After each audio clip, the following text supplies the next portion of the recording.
আমার সকল প্রিয় ভাই বোনকে জানাই নতুন বছরের শুভেচ্ছা। আজকে জানুয়ারির ৩ তারিখ হলো। ভিডিওটা যেহেতু জানুয়ারির ১ তারিখে করা, তাই সকলকে নিউ ইয়ারের শুভেচ্ছা জানাই। তো আজ নিউ ইয়ার, সেটা নিয়ে আমার কোনো মাথা ব্যথা নেই। নিউ ইয়ারের সাথে সাথে আমার আজকে ম্যারেজ ডেও, সেটা নিয়েও আমার মাথা ব্যথা নেই, কারণ সেটা নিয়ে মাথা ব্যথা থাকবে আমার জামাইয়ের। আমার মাথা ব্যথা হইতেছে গিয়ে মানে জানুয়ারির ১ তারিখে ম্যারেজ ডে, নিউ ইয়ারের সাথে সাথে আমার ছেলেরও বার্থডে। তা আগে থেকেই ঠিক করে রেখেছিলাম ছেলের বার্থডের দিন সারাদিন ছেলের পছন্দের খাবার দাবার রান্না করবো। তো সকালে উঠে যে ভাবনা সেই কাজ। সকালে লাচ্ছা পরোটা আর এখানে চিকেন তান্দুরি করেছি। তো সকালে নাস্তাটা শেষ করে দুপুরে রান্নার দিক দিয়ে চড়িয়ে দিয়েছি। এই যে ছেলের জন্য এখানে খিচুড়ি বসিয়ে দিচ্ছি, আর পাশের চুলায় দেখতে পাচ্ছেন গরম পানি বসিয়েছি, কারণ ঘরের সকলের জন্য এদিক দিয়ে আমি পোলাও রান্না করব, তাই পানি বসিয়েছি।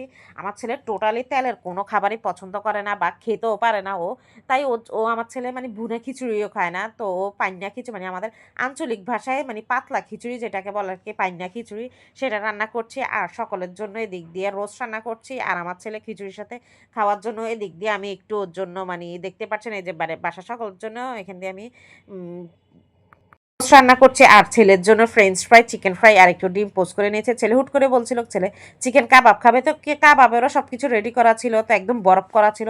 তো ছেলে যেহেতু আবদার করেছে, হুট করে একদম বটি দিয়ে কুচি কুচি করে বরফটা ছুটিয়ে ছেলের জন্য দিয়ে কাবাবও রেডি করে ফেলেছি। তো ছেলের জন্মদিন উপলক্ষে দিক দিয়ে দেখতে পাচ্ছেন আমি চুলাতে এখান দিয়ে আমি দুধও বসিয়ে দিয়ে এসেছি, কারণ ছেলের জন্য আজকে নর্মাল পুটিং না বানিয়ে একটু আলাদা করে স্নো পুটিং মানে বানাবো ভাবছিলাম। তো এদিক দিয়ে ডিমের সাদা অংশটা নিয়ে নিয়েছি, আর এদিক দিয়ে ডিমের কুসুমটা আর চিনি মিশিয়ে মেয়েকেও এখান দিয়ে চিনিটা গলানোর জন্য বসে দিয়েছি, আর আমিও বিটা নিয়ে রেডি হয়ে গিয়েছি।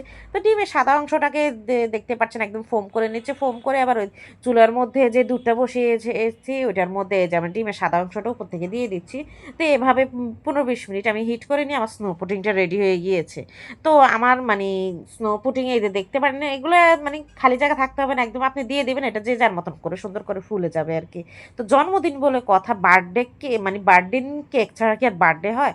তো এই জন্য কেকের জন্য দেখেন ব্যাটারটা রেডি করে ফেলেছি, এদিক দিয়ে চুলোয় আমি হাঁড়ি হিট করতে দিয়ে দিয়েছি।